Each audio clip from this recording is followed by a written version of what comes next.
the teaser/trailer for the Godzilla Monarch Legacy of Monsters series has just been released, and in this review, I'm going to show you everything I picked up in this teaser trailer. There's Kong on Skull Island, Rodan, and another side of Godzilla that we haven't seen in the Monsterverse yet. Welcome back to where? Tell me where? Nerd Insights, your daily nerd news channel. And no kidding, we are living in the best time for those who love giant monster movies. We had Kong's Skull Island on Netflix. We have Gamera coming to Netflix as well, on November 17th. We're getting the Godzilla series, Monarch Legacy of Monsters. In December, we'll have Godzilla -1 from Toho. In April, we'll have Godzilla vs. Kong: The New Empire. People are going crazy. The gaps between these releases are so short for fans of this pop genre. Another thing that takes very little time is hitting that like button. Obviously, liking a video helps a lot with its promotion, so leave your like to help YouTube understand that it's good content, relevant, and should reach more people. As much as the biggest hype is undoubtedly for Godzilla vs. Kong: The New Empire, we have to give credit to the other amazing productions as well. The teaser trailer for Godzilla -1 dropped this week, and it came to shake everyone's foundations.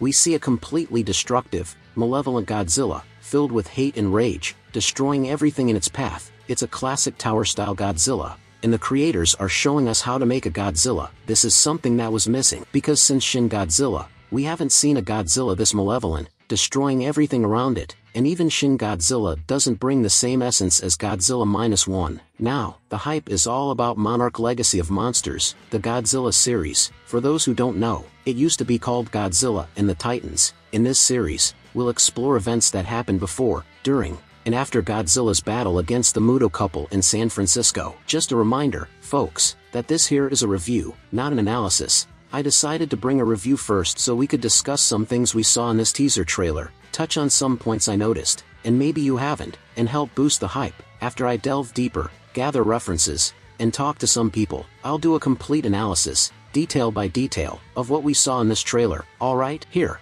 I'm just going to talk about what we're seeing in the trailer, no theories, no rumors, just what we see officially, and add some comments and information that's already available to the public. Alright, let's go! First of all, we have to remember that Godzilla 2014 has a darker, heavier vibe, right? It's a movie so dark you can hardly see what's happening, and in my opinion, it was a stroke of genius to set this series in that era. Another thing we should applaud is Lee Shaw, played by Kurt Russell and Wyatt Russell in different timelines. They were perfect for the roles. There had been leaks for a long time that they would be part of the series. So I also think it was a great choice by Apple TV to pick these father and son actors to be in this series. So let's start with the official description of the series, which is as follows. Following the thunderous battle between Godzilla and the Titans that leveled San Francisco, and the shocking revelation that monsters are real, Monarch Legacy of Monsters tracks two siblings following in their father's footsteps to uncover their family's connection to the secretive organization known as Monarch. Clues lead them into the world of monsters and ultimately down the rabbit hole to Army Officer Lee Shaw, played by Kurt Russell and Wyatt Russell, taking place in the 1950s and half a century later, where Monarch is threatened by what Shaw knows. The dramatic saga spanning 3 generations reveals buried secrets and the ways that epic, earth-shattering events can reverberate through our lives. And some official information I have to bring to you is that the official release date for the series is November 17th, 2023. With 2 episodes, okay? So we start this teaser with Lee Shaw watching a projector, which seems to be his wife from the past, whom he probably lost in some accident involving Big G. Then, we see more scenes of Monarch working on their expeditions, studying the Titans. Like I mentioned, I won't delve too deep into this part right now, I'll save it for the analysis, okay? This is just a review, covering the surface of what we're seeing. Next, we see how San Francisco was left completely destroyed after the 2014 battle. People blame both the Mutos and Godzilla. The hatred is mainly directed at the Titans, especially Godzilla, because his battle destroyed the entire city. Then, we have more scenes of Monarch's expeditions. While they are studying, we see a flying Titan passing overhead. After that, there's a scene, likely from an aquatic expedition by Monarch. We see someone in an orange uniform entering some sort of cocoon that probably goes into the sea. And then, we have the first glimpse of Godzilla's dorsal plates above the water. He's heading towards an island. Right after that, we see an arachnid titan passing over some sugarcane fields. And right after that, something that got everyone hyped is the return of Josh Goodman as Bill Randall from Kong, Skull Island in 2017. So, we're going to have Skull Island in Monarch Legacy of Monsters, and Skull Island means Kong. Could we have Kong making an appearance in this series? Man, that would be so great. Oh my god, I would really like that. I would be so hyped for it. Right after that, we see a winged titan emerging from what seems to be wreckage of helicopter, plane, or some special craft. It looks a lot like Rodan.